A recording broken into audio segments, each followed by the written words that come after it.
Hello everybody, my name is Alessandro Dioguardi and I'm the host of the Italian Film Buff, a podcast about, movies and sometimes television. I'm gonna be honest, I'm gonna talk about television as well. And of course, I'm Italian. That's pretty much the concept of the whole podcast. I was trying to find a name for the podcast and I couldn't. I couldn't. Just I couldn't. I was like coffee and movies, and there are others podcasts called Coffee and Movies, even if they gave up after like 6 episodes. But anyway, it was like, no, I gotta come out with something that is mine. And so I was desperate, and in the end, the Italian Film Buff was the easiest option and the very straightforward option. And so there we are. So, my name is Alessandro Dioguardi. I'm your host. This is like an introduction in a restaurant. Like, hello, welcome to the Italian Film Buff Greens. Sorry, I'm gonna stop it there. Anyway, I'm trying to keep the mood very light because this is the worst pilot ever recorded in the history of podcasting, probably because I always wanted to have a podcast in English because I spent 10 years in Ireland, more precisely in Dublin. I was a Dubliner for 10 years. Most likely I'm gonna have a part 2 of this experience, but let's wait for it. But anyway, I was there for 10 years. Of course, I was working in English, talking English the whole day, studying English. I study as well cinema production in a college there in Dublin, and would make sense to have a podcast in English. Although since in 2016, 17, I don't recall, I started to write for an Italian website that is very famous in Italy and is called cinefax.it, and I was talking movies and television. I still do it. And thanks to Cinefax, I went to Cannes, even if I went to Cannes before Cinefax, because I am as well a screenwriter and producer, and I made a couple of short, and I went to the short film corner in Cannes. I went to Toronto thanks to cinefax.it. Anyway, I'm familiar with the festival environment and stuff like that. Anyway, since I had an audience already, I was like, let's just move to podcasting and move my audience there as well and try to reach a new audience. But as well, I had this thing in the back of my head about reaching another kind of audience because, Italian is an amazing language. I love Italian culture, but it's very limited.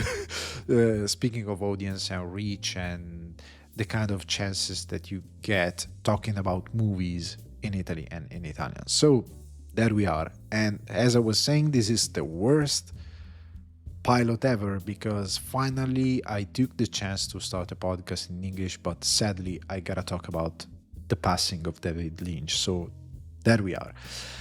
Today I'm gonna talk about David Lynch in a wider perspective, because with David Lynch the thing is that even if he has done just 10 movies, so his filmography is made out of 10 movies and a massive TV series that it's Twin Peaks with 3 seasons.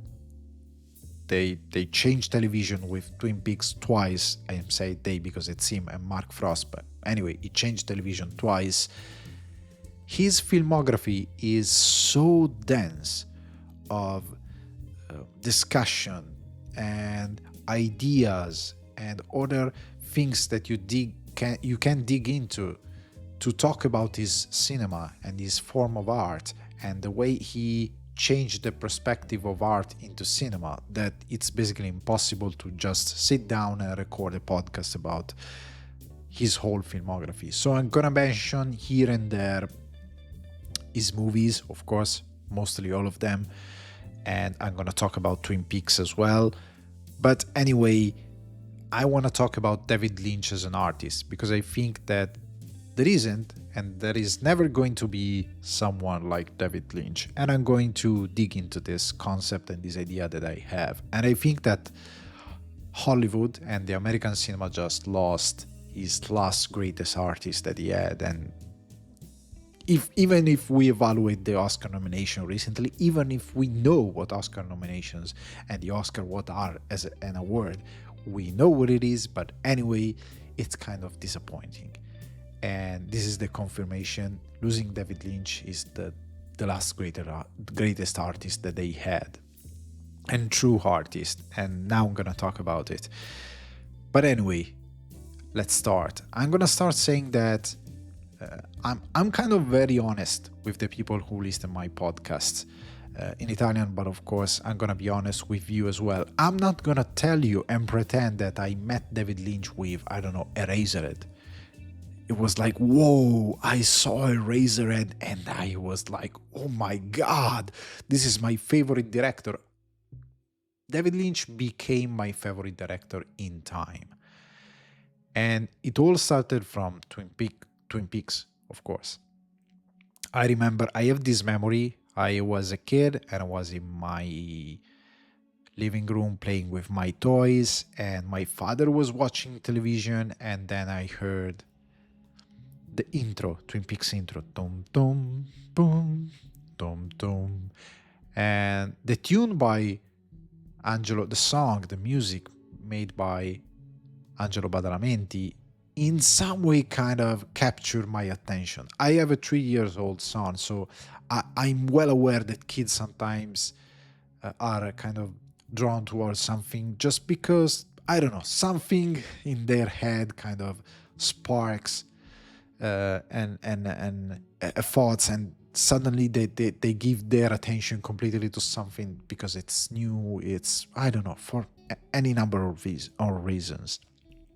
So I started to watch television, and in the TV I saw the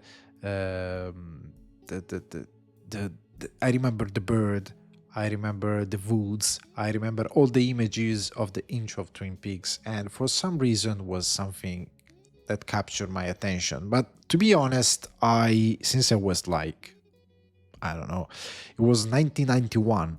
I was born in 1987. So it was like 4 years old, 5 years old, something like that. So I was, of course, I was just a kid. I couldn't watch Twin Peaks. But anyway, I have this memory. And then when I was 16, 17, I went back to Twin Peaks. And I watched it, and it was amazing. And then I fell in love with David Lynch. Then I found out his cinema, and I started to discover his movie. And then growing up, I started to reevaluate some stuff. Because I'm gonna be honest, the first time I watched Eraserhead, I was a kid, and I couldn't understand anything about it. Not because it was complex, but because my idea of cinema and my idea of what a movie was very limited. And of course, growing up, learning more about cinema, I started to appreciate way more what he was doing. And now I'm gonna dig into something that it's kind of my idea of why David Lynch is so great. It was so great as a human being and as an artist. Let's start from the human perspective, because for once, this doesn't happen that easy and never happens basically. Social media became a force for good. For once, really. My perception was that David Lynch was a director that, yes, in the 90s he was very pop. He was very pop because of Twin Peaks. He was very pop because of, I don't know, he had those weather report at the beginning of 2000. He started those, but then he started again during COVID, so he became pop again. He was a presence. A few years back, he brought Twin Peaks back with Twin Peaks The Return. Okay, I get it, but I didn't. My perception was that, okay, he's a director. Usually when a director passed, okay, the cinephile can go crazy. Oh no, my God, he passed away. But there is never that kind of response. This kind of response that we had this time. With the passing of David Lynch for 2-3 days a week, my feed on social media was full of David Lynch. Everyone, everywhere. There was so many people appreciating his work, his art, remembering him for Twin Peaks, for Eraserhead, for Wild at Heart, Lost Highway, Mulholland Drive, for many reasons, for Elephant Man even. I mean, it was amazing to see the response, even for the people from the people working in the industry. For once I saw some genuine reaction, because usually you can tell that it's something that they ask their kind of PR agency to post on social media, like put a picture of me with the guy and say that I was so honored to have met him, but just because he's very popular, so I'm gonna chip in.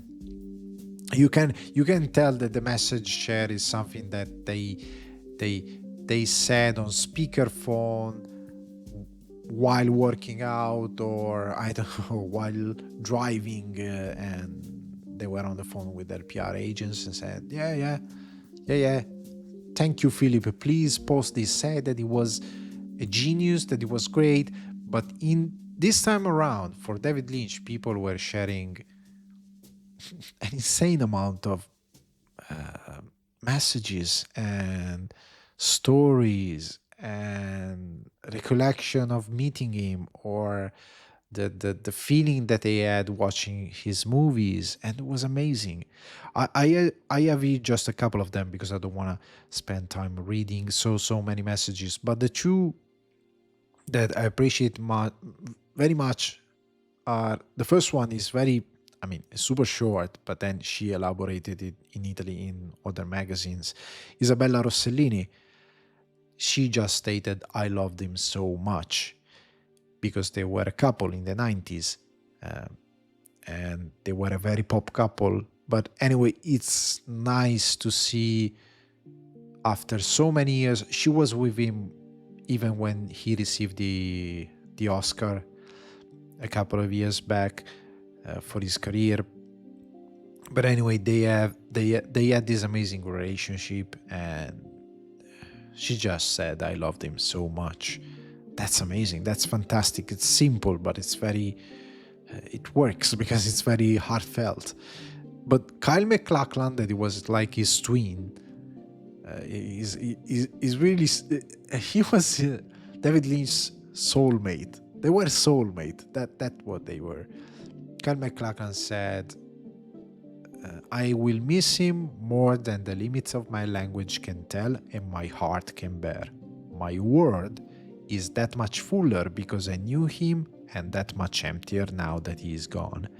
David, I remain forever changed and forever your Kale. Thank you for everything.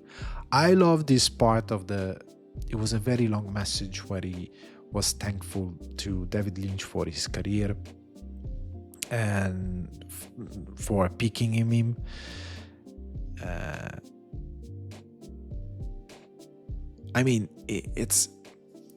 It's a very nice, it's so powerful. I will miss him more than the limits of my language can tell and my heart can bear. You can tell that the guy was really connected to David Lynch. It's fantastic. I love it. And then I love also this thing that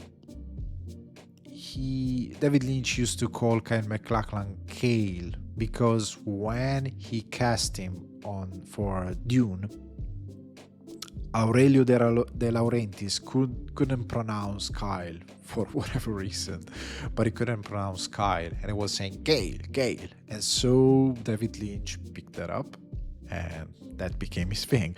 But he gave little nicknames to most of his actors. If I remember correctly, Laura Dern was Tidbits, Nicolas Cage was Nickster. They all had little nicknames, like just because that was the way he was. David Lynch was a playful person and was a warm person. Everybody had amazing stories about him. But anyway, let's talk about his art, what I believe made David Lynch so special. And let's start from The Art Life. I mean, David Lynch was born in 1946. He was from Montana.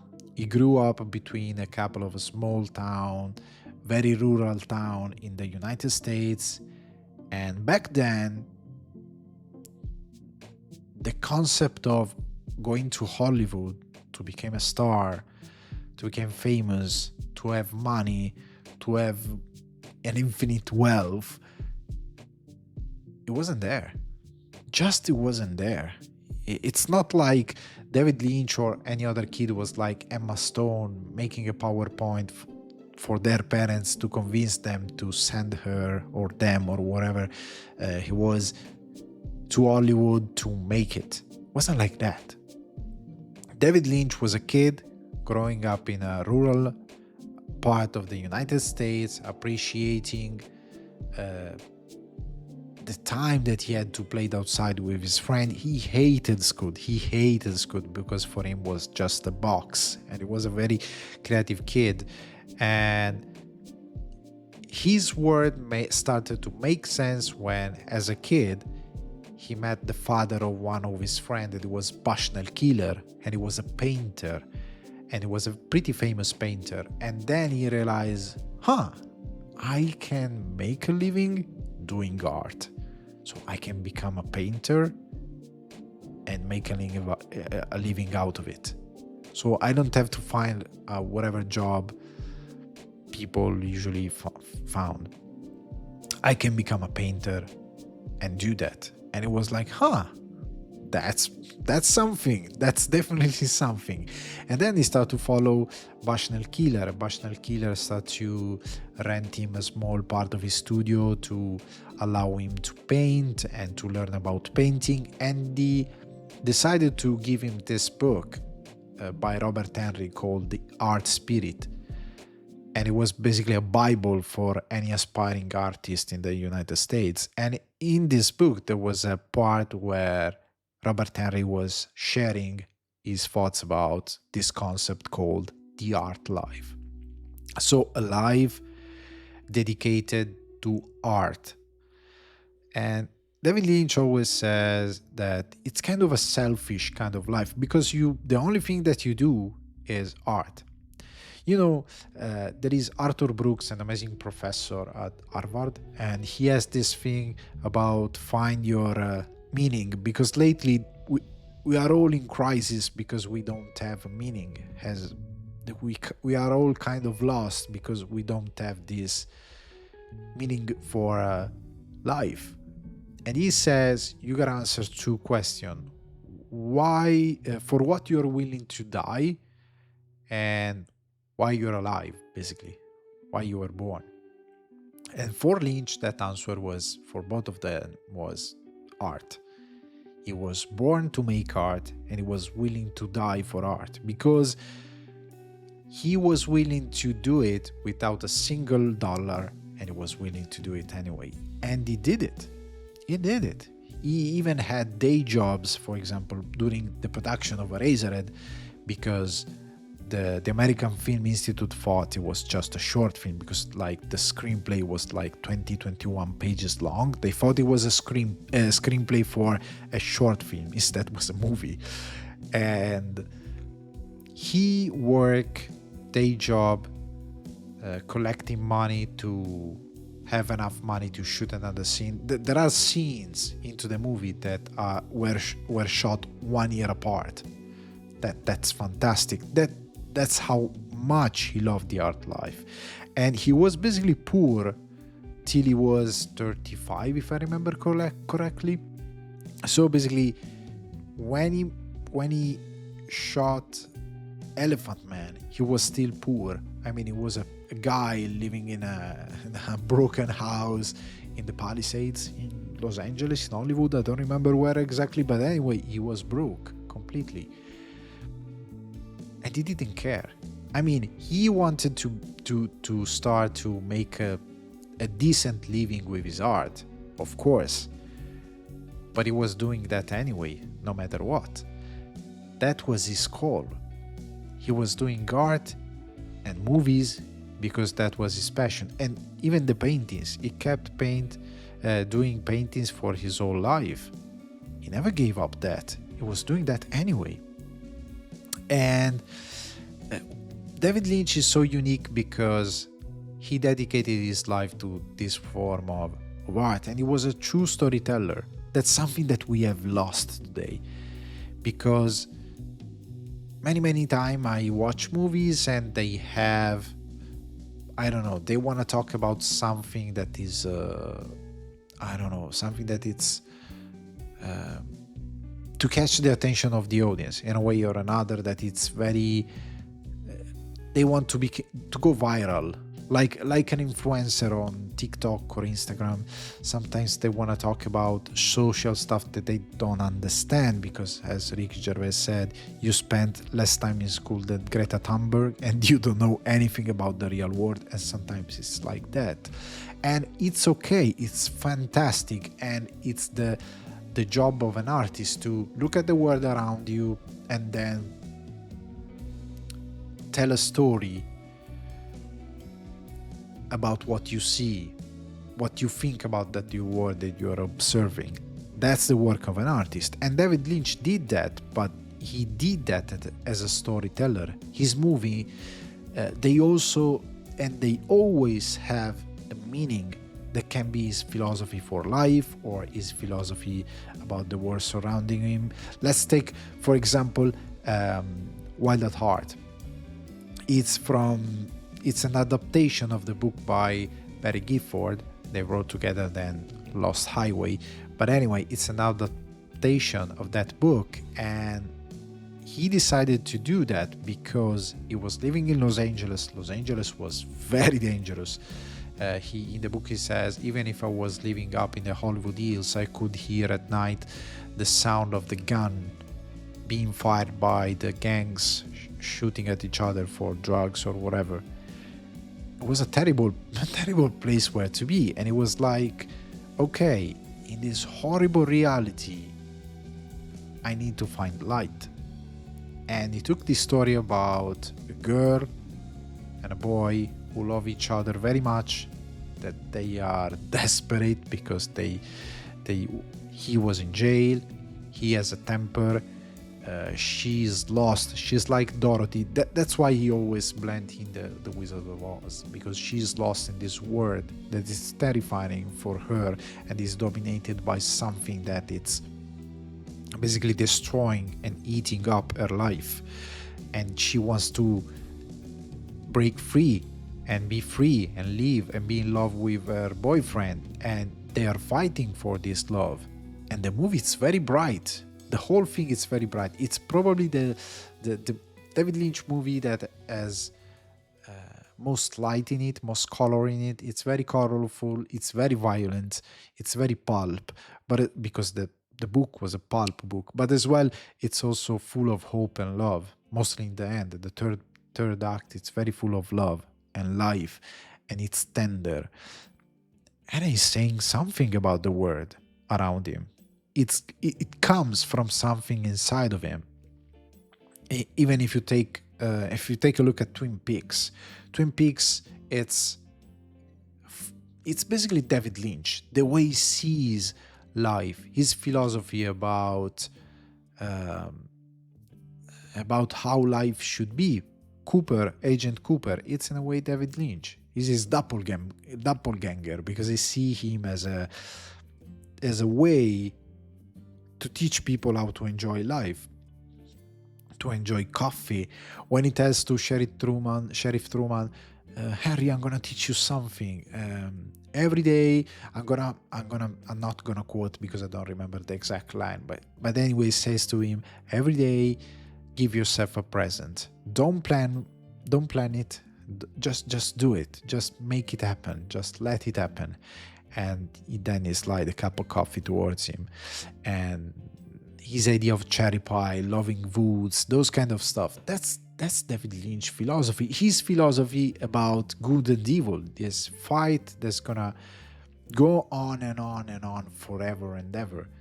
Light and darkness, as well as if you watch Blue Velvet. Blue Velvet, it's the first David Lynch movie that it's very, very, very honest about I mean, not honest, but it's the first movie that actually gives to the audience one of the main theme in David Lynch movies. So there is a protagonist, in this case Kyle MacLachlan, that is a Boy Scout. Is very genuine, is very pure, although as any other Lynchian character, at some point he sees darkness. And doesn't matter if it's terrifying, doesn't matter if it's scary or violent, he's gonna be curious. He's going to be curious because it's like David Lynch himself is a very warm guy, very gentle guy. He was a very gentle guy, a beacon for good in this world, even if we take in consideration everything that he has done with transcendental meditation and stuff like that. And anyway, he's a beacon for good, but the nature of the humankind is that, like the man in the caves, you're gonna look in the dark, it's pitch black, it's scary, but you can hear a growl, you can hear something. There is something that captures your curiosity and attention, and you gotta pick a piece of wood, light it up with fire, and go check it. Because you're curious, because you have an intuition that there is something that you want to explore, and if there is something that it's bad, you're going to try to understand it, and you want to understand it because you want to know how to defeat it. That's the whole thing. Even in Twin Peaks: The Return, it's the idea that we check wherever it's bad and evil on this earth, we are drawn toward it because we want to understand how it works, we are curious, and we want to dismantle it. We want to know how to defeat evil, and we gotta go into it. We can't stay far. So there is many things that we can learn from David Lynch. But first of all, he was a storyteller. He wanted to tell a story, and it's something that it's missing in a way that it's insane. And sometimes I watch movies, I go to the theater, and I'm bored to death. I'm bored. I'm like, Jesus Christ. I can't, I don't know if I can go through the whole thing. And the thing is that he was following intuition. He was following the idea or telling you. The first thing was, I'm gonna tell a story, and it has to be compelling, and it has to have mystery. And in the last, 25 years, cinema became, even television became insane boring because there is no more mystery whatsoever. There is no more mystery. You watch a story and you have dialogue making exposition about the world building, about what's happening, about what's going on. If they try to put something, if the mise-en-scene is trying to tell you something, they don't let you understand it. At some point there's going to be a character with exposition, with a dialogue, with exposition, explain you what was going on, what's going to be the consequences. The character are no longer speaking with a double meaning, with kind of, I'm telling you this, but it's to cover my tracks about what I really want to do, what I'm hiding. No, there is nothing. The character they move on a single dimension, and it's annoying. And I die inside when I see as well, even television saying, oh, the first, okay, there are 9 episodes in this season. 9 of those 10, out of those 10 episodes are just build up for the huge thing that's gonna come in the episode 10. And you go like, oh, Jesus. No. I turn into Michael Scott. No, God, please, no. Tell me a story. It has to be a journey, but it has to be compelling the whole way through. And David Lynch, he was doing this like Stanley Kubrick. Stanley Kubrick was a huge fan of David Lynch, and was a huge fan of Eraserhead, of course. During the production of Shining, Eraserhead was like everywhere because he loved that movie.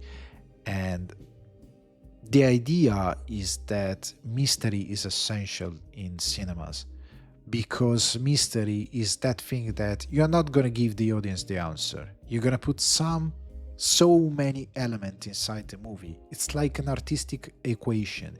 You're going to put so many elements, so many variables, with some stuff you know, some stuff you don't know, and then you got to make it work, not as a plot, but as a sense, in a way, to find a meaning into that thing. That's why David Lynch in an interview says people accept that there is no meaning in life, but they don't want to accept that there is no meaning in a movie. That's it. It's like a tricky statement, because of course, as I said before, talking about Twin Peaks, Blue Velvet, Wild at Heart, and many other things that he has done during his life, his artistic life, there is a meaning, there is a philosophy. But like life, that life it's a mystery. That's what we always said. People said life it's a mystery. Yes, it's a mystery, as well as David Lynch's movies, and you gotta figure it out.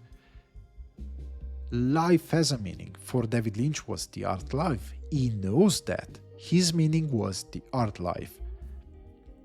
Okay, and movies, they have a meaning, they have a message, they have a philosophy. But if the storyteller, the screenwriter, sorry, I stumble on my words in Italian as well, so that's what it is. Anyway, the storyteller, the screenwriter, the director, if they give you all the answers, you're there in your seat, and you gotta just go through the whole thing, and you are completely passive. You are not involved, you are not invested. Doesn't matter if Hollywood in school, this is another thing that I'm gonna tackle and that David Lynch never done. Doesn't matter if in film school they tell you, oh, you need to tell a story using the 3-art structure. You gotta use the character in this way because they have to be compelling for your audience. What's their objective? It's an objective that can be related to the audience. This thing that the audience, one of the things that drive me crazy is when people said, oh, I can't relate so much to the character. Sometimes that's okay because it's telling a story that it's for the audience. It's telling a story that it's common, that maybe nobody else is telling because we need to hear some stuff. And so it's comforting to see a character that it's like you, it's going through your struggle, and so you don't see yourself alone. You don't think you are alone. You don't think you're abandoned. There are other people going through that struggle, and the movie is gonna, through heart, is gonna give you a kind of relief, a kind of it became a sort of a way to cure your pain, to let you know that you are not alone and that there is light. Fine, that's amazing. But cinema can't always be like that. Sometimes you're gonna tell a story where you shouldn't empathize whatsoever with the main character. Maybe you're gonna hate the main character. He's gonna be a terrible person. You don't have to be like him to like the movie. It's fine to see something that you don't like, you don't agree with, and you're just gonna see what's going on, where the story is going. And David Lynch was doing that kind of magic, was working that kind of magic, because, for example, in Wild at Heart, Nicolas Cage is a criminal, he's a felon, and he's pretty cruel sometimes, and he loses his mind pretty quickly, pretty easily. But anyway, you don't judge him. You just want to see how the story is going and how this desperate and broken person, as Laura Dern, is going to navigate life in a world where everybody is like that or worse. So it's interesting, it's compelling, thanks to what happened during the film. Another thing that I don't like about movies nowadays is that basically you go to a theater, you watch a movie, And whatever you watch in a in a movie theater is completely, how can I say, has lost curiosity, has lost life, has lost intuition, is basically uninspired. That's what I want to say. It's completely without an inspiration. I'm gonna make you an example. Don't hate me for this, but The Substance, everybody loved that movie. I kind of like the movie, but what I don't like about The Substance is that basically it's the ultimate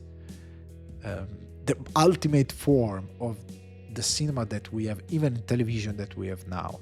So you watch the Substance, and when you come out, you says, "Have you spot all the 2000 references to other movie that the Substance makes?"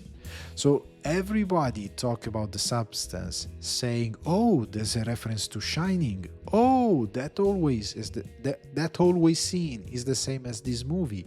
The design of that bathroom or that floor or whatever is the same of this other movie.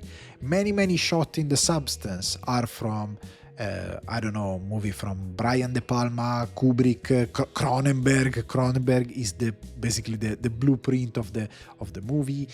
Many ideas of the Substance, an insane amount of ideas in the Substance. Speaking of framing, speaking of design, speaking of meaning, speaking of writing, are basically, as now people says, an homage to other movies.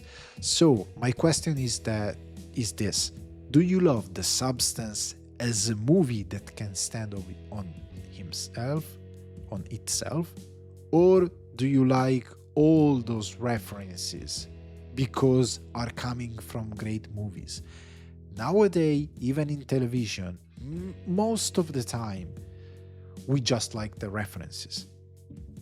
We don't like the actual story. We don't like those actual characters. It's like, oh, that character is like, I don't know, Snake Plissken from Escape from New York. That other character is from this movie from the 80s.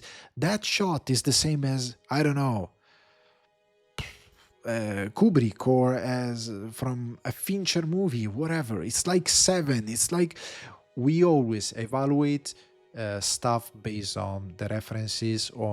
Sometimes we just want to find shots that are the same, and we want to say, oh, so, yes, he was quoting that. Sometimes not, sometimes yes.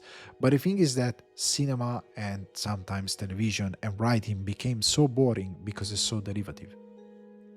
David Lynch, David Lynch is derivative from David Lynch. That's why we say it's Lynchian, because in the way he was, let's say, he trained, in the way he learned art, he learned as well how to create. He had basic tool in painting, and then he started to create. He had very basic tool in cinema, and then he started to create. Because when he went to the American Film Institute and he started to learn more about cinema, he had under his belt a couple of short films, and he wasn't at the American Film Institute. He had a couple of short films that he made before joining the American Film Institute. That was great. I mean, and then when he went there and he started to study cinema, you know what? The classes were like, let's watch this movie and then disassemble it. This is the best exercise you can do. I talk by experience. I went to a cinema college, and if for speaking of some practical stuff like how a production work, how you better do some stuff if you want to produce something, that's okay. They give you some basic tool, that's fine. What is not fine is what I was saying before. You gotta write from using the 3 arc structure, you gotta make the character like this, and then you see, for example, I love Seth Rogen, but his movies are like school.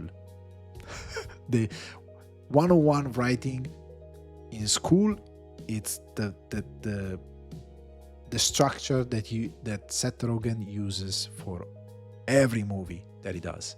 That's fine, I'm gonna be honest. I love everything else that they put in the movies, but many movies today are like this and are uninspiring, and sometimes are really without inspiration because of what I was saying before. They quote, they want to be like viral in a way with the audience, so they want to capture many people in the audience, so they basically make jokes about stuff that are very pop and stuff that are happening in that very moment. They age pretty quickly as well.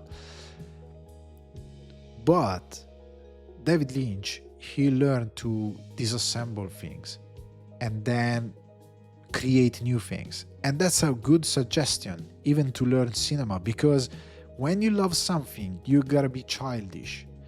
What I mean is that when you're a child, you have the remote of the television, you take the remote, you look at it and said, I'm gonna fuck this up. I'm gonna I'm gonna open it up and gonna check what's inside because I wanna understand how it works. You're not going to understand it, but you're doing it anyway because you're a child. You can't understand actually how it works, the remote, when you're a kid. But as an artist, once you have the basic knowledge of how the form of art works, you should start to watch the movie that you like and disassemble them. Understand why you love so much the writing, what in the writing you like so much, what you like so much about directing, why the director choose to frame that specific scene in that way, and why it gives you a specific feeling, and not in order to replicate it, but to understand how it works, so when you're going to write your own script and create your own movie, you are able to say, okay, I want to shot this scene, how I'm going to build this scene using music, framing, actor performance, or whatever. In this way you create art, because you find new solution, you find an original voice, and this is something that school can teach you. They can give you the tool, as they did at the American Film Institute back then in the 70s when David Lynch went there to study. But then you gotta do the work, and the work is the effort of the artist to find a way to tell your story, visually, with music, with editing, and whatever. And David Lynch followed this for his entire life. The way he was taught to write a screenplay was like this: take 70 index cards, and on each index card you gotta write a scene.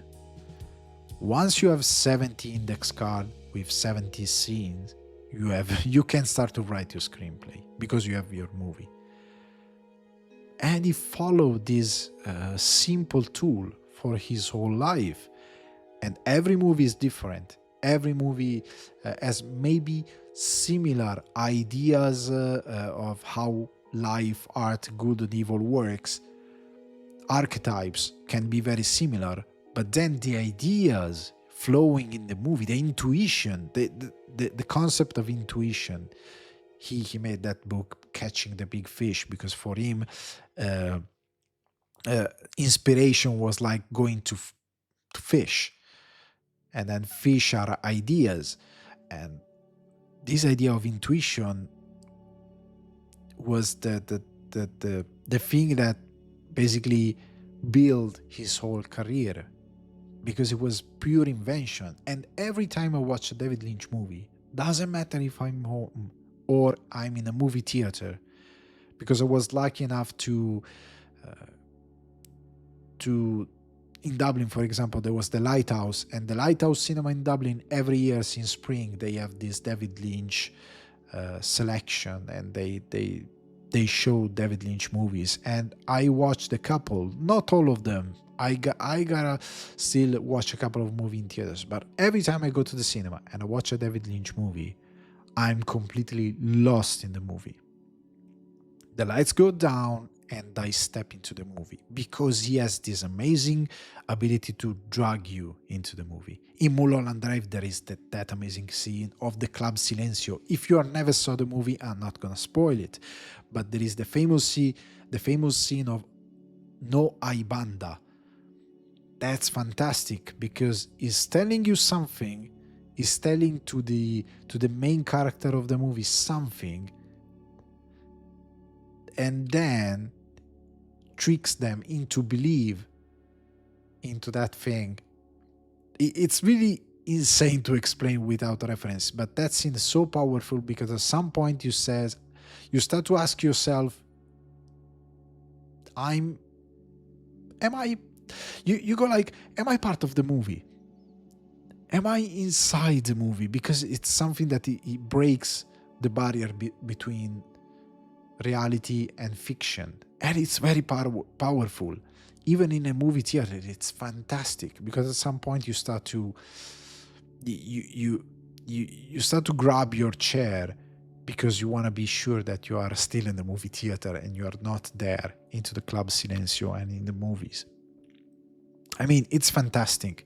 And plus, as I was kind of saying before, because his writing is so connected to his ideas and to the story he is willing to tell, his movies are timeless. David Lynch movies are not going to age.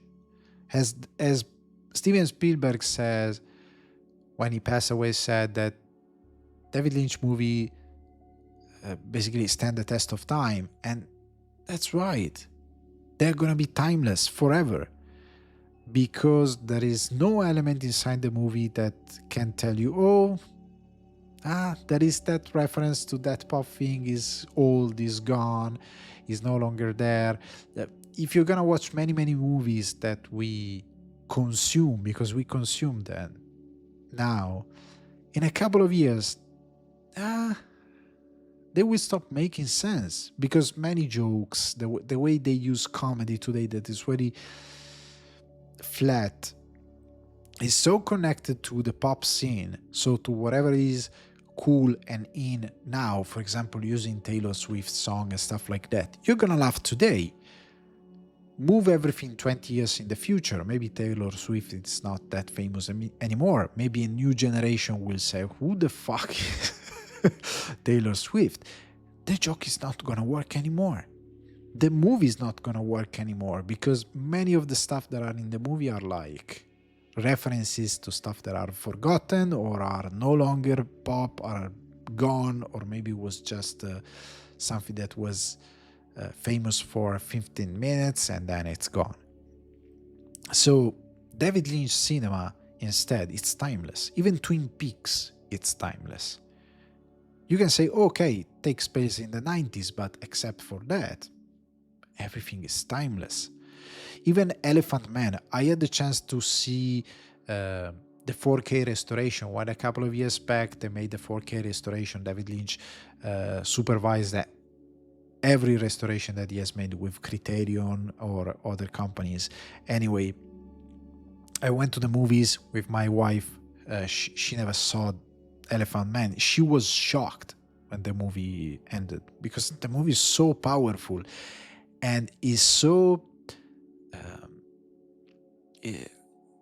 modern that doesn't make any sense to make a remake of Elephant Man. Because if you don't know who Anthony Hopkins is, since most of the characters in the movie are kind of actors that were famous back then, and some of them were older than Sir Anthony Hopkins. If you have no clue who the actor is, and if I take a young audience in their 20s, I say, oh, they released a new movie, Elephant Man, and I show them the movie in a movie theater, they're gonna say, wow.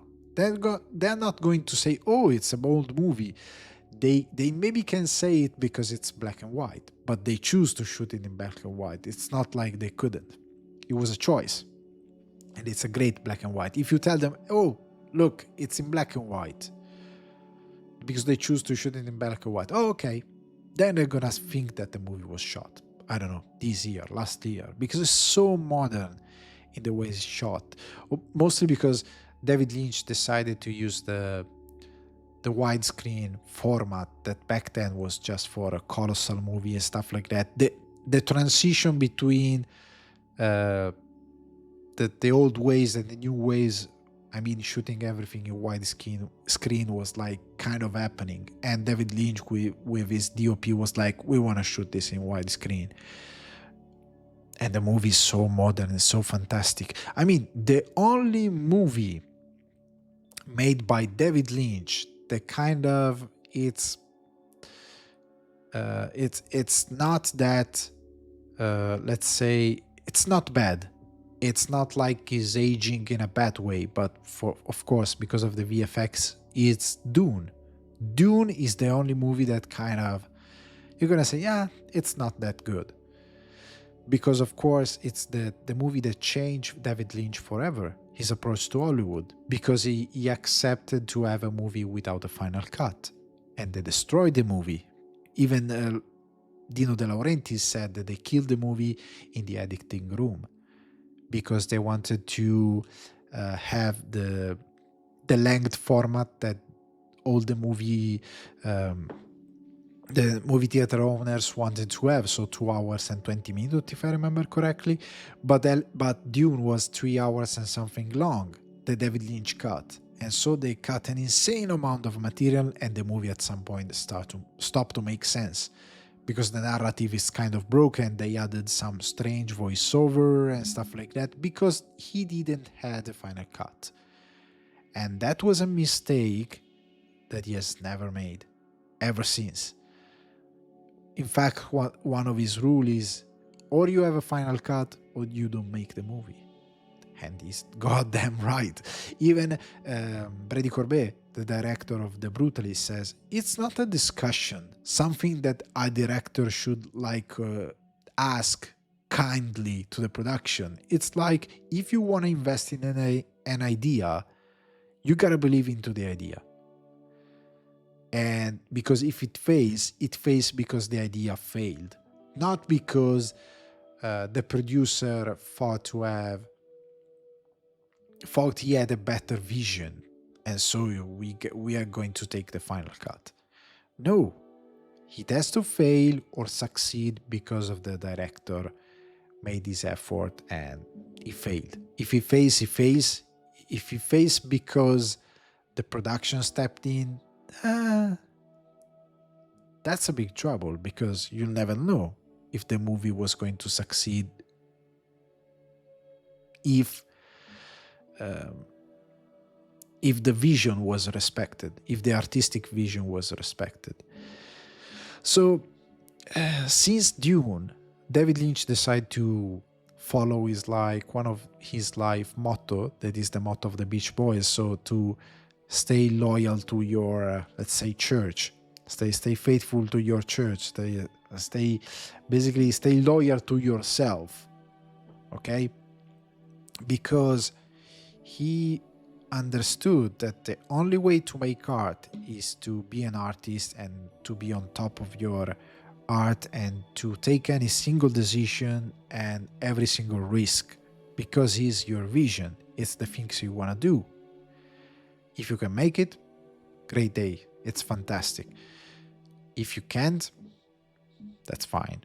There are so many David Lynch projects that never saw the light of the day. For example, Once I Live a Bubble, he wrote this comedy with Steve Martin and Martin Short attached to star in the movie, but unfortunately Aurelio De Laurentiis' company went bankrupt, also because of Dune, and that's it. Never saw the light of the day. Ronnie Rocket never saw the light of the day. Antelope Don't Run No More never saw the light of the day. But Twin Peaks itself, let's talk about Twin Peaks. Twin Peaks changed television forever.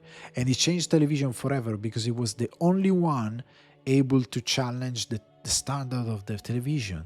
Once again, intuition, ideas, and willing to explore, because television back there before Twin Peaks, it was basically episodic television. So you watch, I don't know, Chips, Love Boat, Starsky Hutch, the A-Team, and you have those characters, you know who they are, and every episode at the start, a beginning, a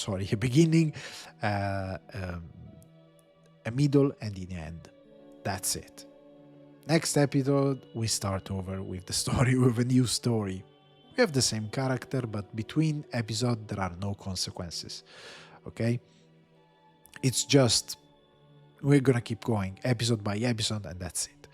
So David Lynch says, why with Mark Frost, why don't we try to tell a wider story? And the hook was that there was this homicide. The poor Laura Palmer was found dead, and that was the hook. Who killed Laura Palmer to make the show work? And that was a great intuition, and it worked. And guess what? In season 2, Bob Iger, who is used to make mistake, let's say like that, and he has never learned from his mistake, killed Twin Peaks because he wanted to show who killed Laura Palmer. And they said, if we tell who killed Laura Palmer, the show is going to die. And in fact, the show died. Doesn't matter if David Lynch then came back for the last episode and he make a great comeback, great episode, amazingly well shot. He creates so many things that became iconic in Twin Peaks, and as one of the greatest cliffhanger of the history of television. Doesn't matter, it was too late, because they revealed Laura Palmer's killer, and whatever was in between that episode and the last couple of episodes, it's basically shenanigans. At some point there is Miss Twin Peaks. It's completely broken, the TV show, because it's nonsense. It's the worst television that then came out years later. We took years to actually find a way that was way more similar to David Lynch vision, because David Lynch pretended to have good cameras, good lighting, good photography, to shoot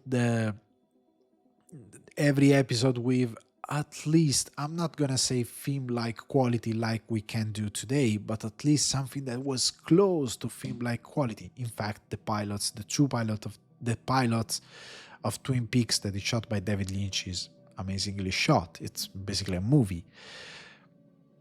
And he changed television forever. And then when he came back for Twin Peaks The Return, when everybody else was doing a revival and was doing the same thing that people were used back in the days when they saw those TV shows, he said, okay, I love Twin Peaks, because he always said that he loved Twin Peaks. I'm going back to Twin Peaks, of course, but time passed. 25 years, 26 because of the problem with the production. But anyway, 25 years passed. Twin Peaks changed, America changed, and so we have the consequences of the passage of time. Twin Peaks can't be the same as it was back then.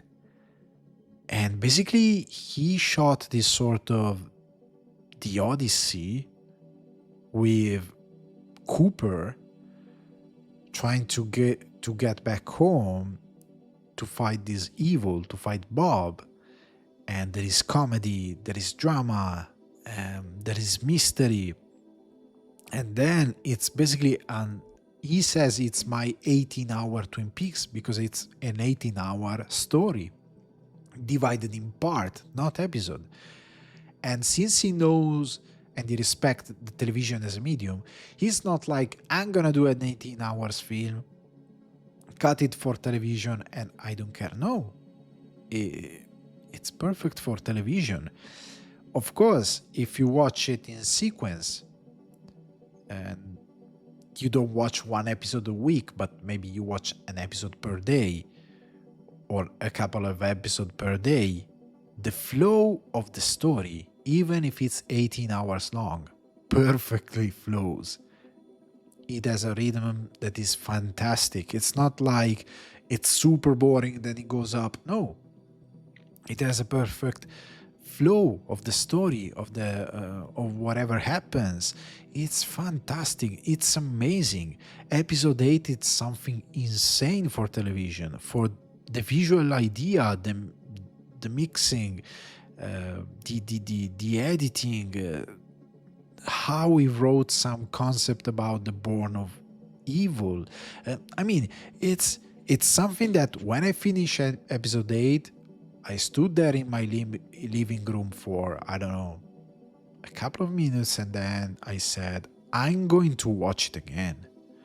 Not because it was like, oh, it's so complex, I gotta make sense of it. No, because it was so compelling. And I rewatched it because it was so fascinating. And that is something that television basically never achieves. And I mean, Twin Peaks, David Lynch has this power to transform everything he does in something that has mystery, something that has compelling stories, compelling words. Even when you watch something like Inland Empire, it started as an experiment. He found out about digital cameras. Of course, in the early 2000s, he found out about digital cameras. He started his website, davidlynch.com, that basically was Patreon and YouTube together, because basically to receive the stuff that he was shooting, so animation with flash, short film and stuff like that, you had to pay a fee, like Patreon. So you step in, you pay a fee, and then you receive you can see short film and stuff like that. Of course, the website was free if you wanted to buy merchandise and stuff like that, but it was working as a Patreon and as YouTube. It was broadcasting himself.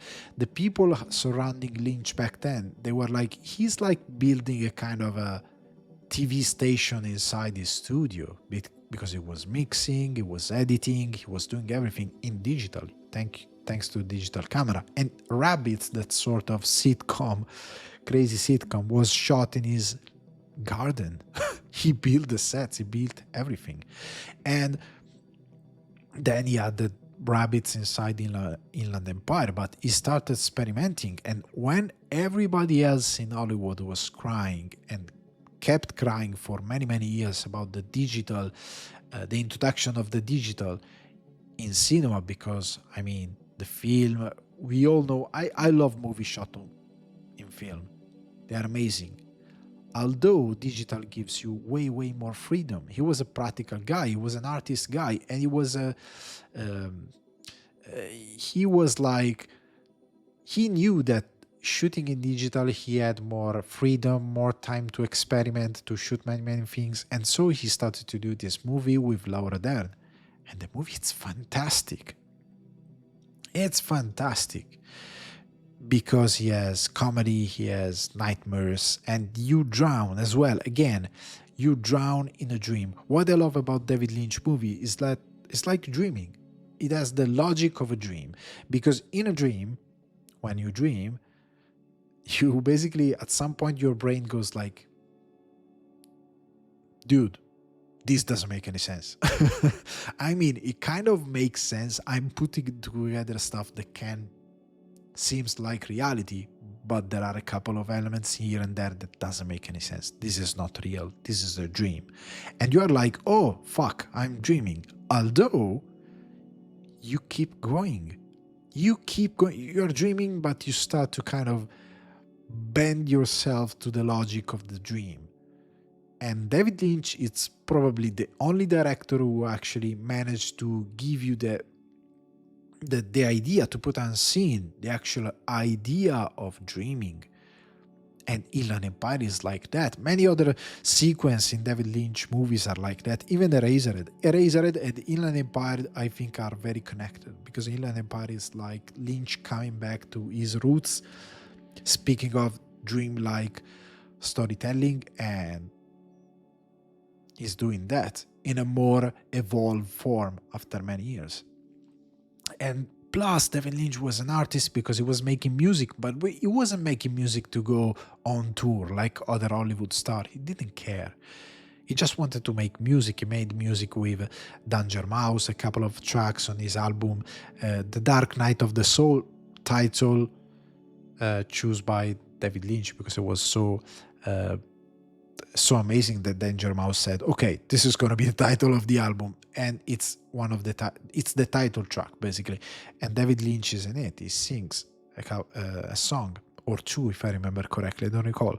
But anyway, Danger Mouse, many other musician collaborated with David Lynch. He knew how to make music, because even when he made his first short film or Eraserhead itself, he was working with the sound engineer to make sounds, to make music.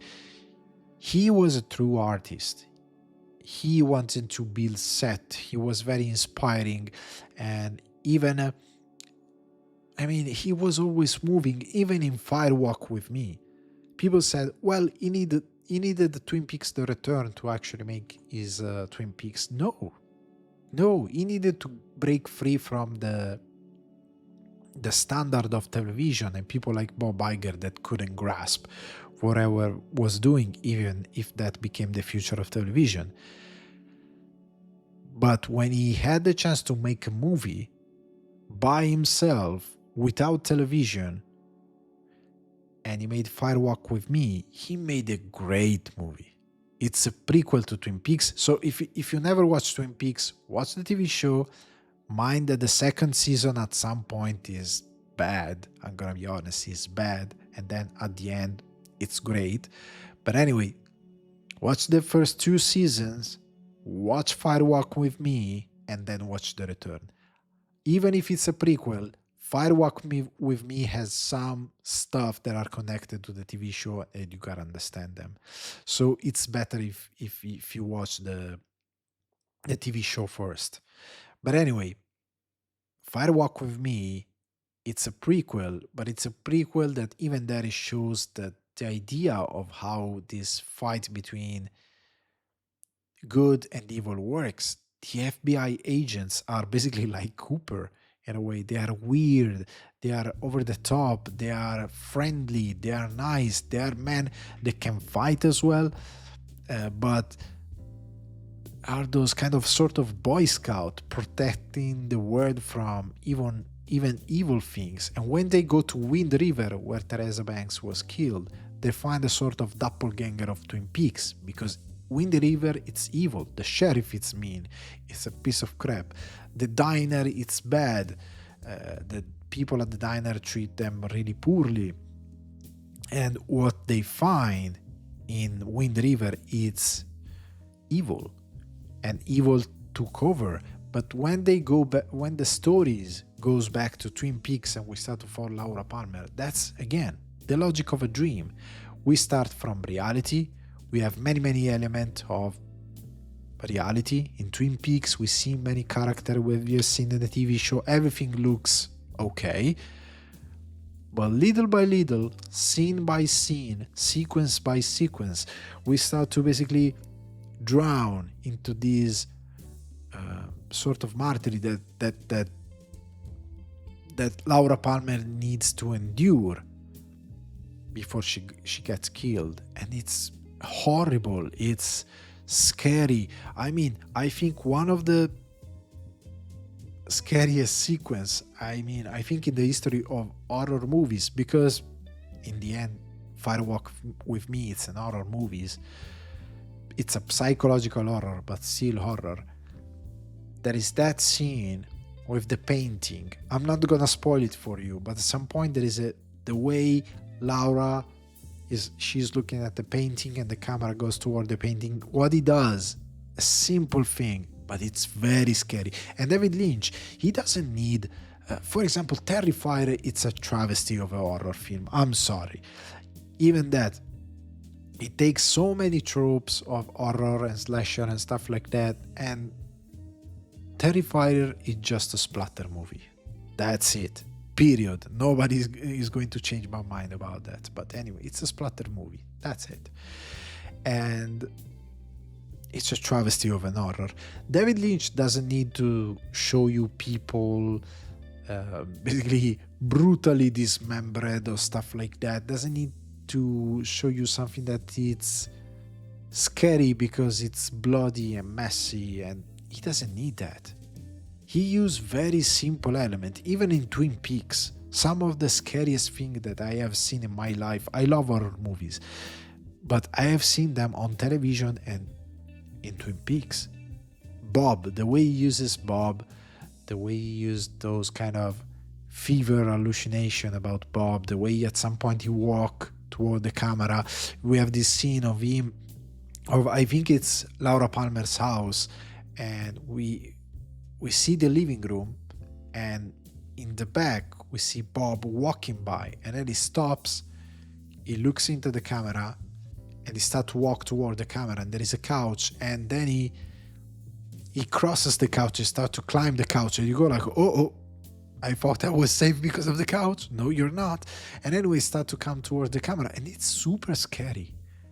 And it's just performances, editing, the way the mise-en-scene works, music, that works amazingly well. And David Lynch is great because he works amazingly well with very, very kind of warm scenes, because Twin Peaks worked because everything that he was telling before anybody was basically, it was taking America, the America of the 90s and the 80s, and giving a sort of idea of what America is in a nutshell. It was America in a micro to tell the macro of the United States, of how it works. And some part are an homage, what David Lynch sees as good and as amazing, because the characters are simple people. Big Ed is the kind of person that probably most of the people have as a neighborhood. The doctor that has so few patients and so few things, little things to do, that he finishes his day and he goes fishing. It's so familiar as America. And even I, as an Italian, there is something in Twin Peaks that it's very warm and comforting. And then, other side, as I said before, there is always a contrast. So there is this great picture of something good, and then there is this picture of something bad with secrets and mysteries and something evil and dark and violent, and it's fantastic.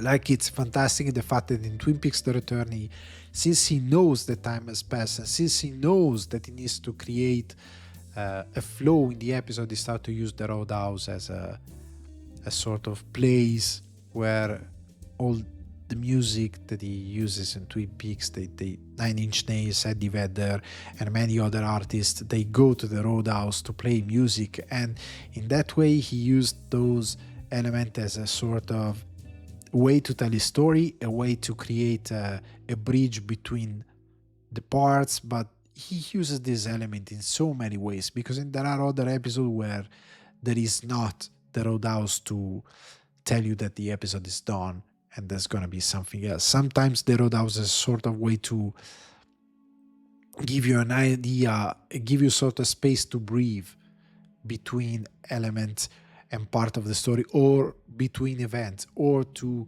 give you a hint of what's coming next, or what's coming in Twin Peaks, what's happening in Twin Peaks, how the characters are moving. So David Lynch, to me, it's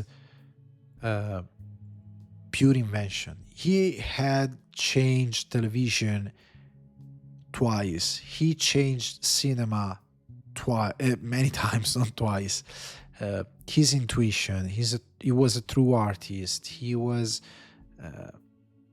a great human being, and I think we can learn something from David Lynch. I want to close this thing, because otherwise I'm going to talk forever about David Lynch. But anyway, we can take something, a couple of rules for life, honestly, that David Lynch gave us. The first thing, failure, it's a wonderful thing. He says that. And he had a couple of failures. Dune, for example, it was a failure. It's a wonderful thing, because once you are on the bottom, there is nowhere to go, then up. So it's a beautiful thing. So rejoice if you fail. That's fine. You can just go up. And for example, with Fire Walk With Me, for him, was a failure. They hated it in Cannes, even if we won the Palme d'Or for Wild at Heart a couple of years before. In between of Twin Peaks, he made Wild at Heart. He's a genius. Then he came back for Fire Walk with Me, and didn't went well. People hated the movie because it was too violent. It was too, let's say, David Lynch, and people were not used to it because people watching Twin Peaks were not the same going to the movie theater. Let's be honest about that, because the audience was too wide. Not everybody is a movie enthusiast and goes to the movie to watch David Lynch.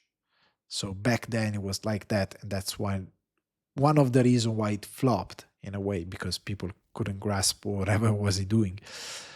Second thing that he can teach to us, something that he left to us, is be true to yourself.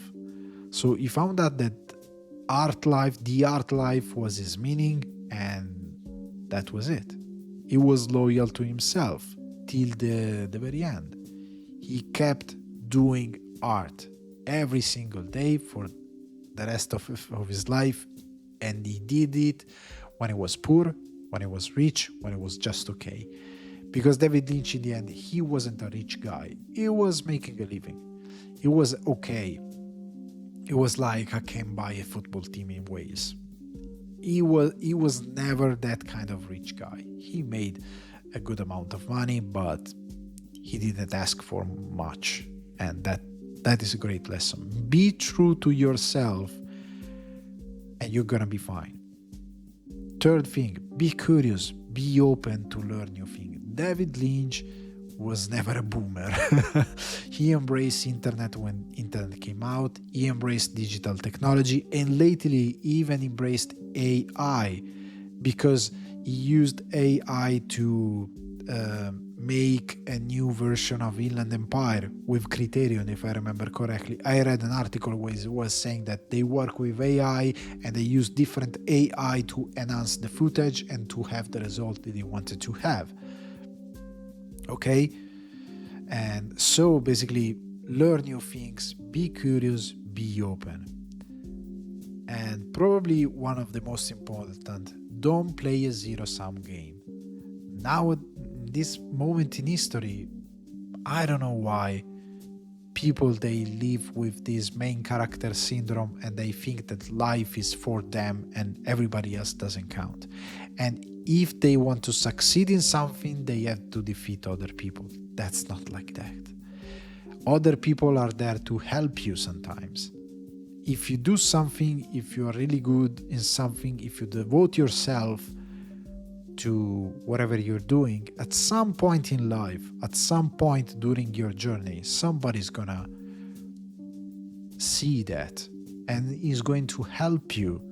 If you play a zero-sum game where the only way to know victory is defeat everybody else, is to kill everybody else, is to kill your enemy, is to see other lose because you think that there's only one spot, you're gonna have a miserable life, I'm gonna tell you. And David Lynch never played a zero-sum game. He was there to help other. Let's think about the fact that when he did Inland Empire, he didn't have money for the Oscar race for Laura Dern. He loved Laura Dern. For him was the best actress ever, who ever lived. And he took a cow, a guy with a piano, and a huge picture of Laura Dern, and he sat down on Hollywood Boulevard to just say, for your consideration, Laura Dern, she's an amazing actress, you should take in consideration her role in Inland Empire. He did that, not for himself, for Laura Dern, because he knew that was important, and he put himself on the line to do that for her actress. Name a Hollywood star who does that.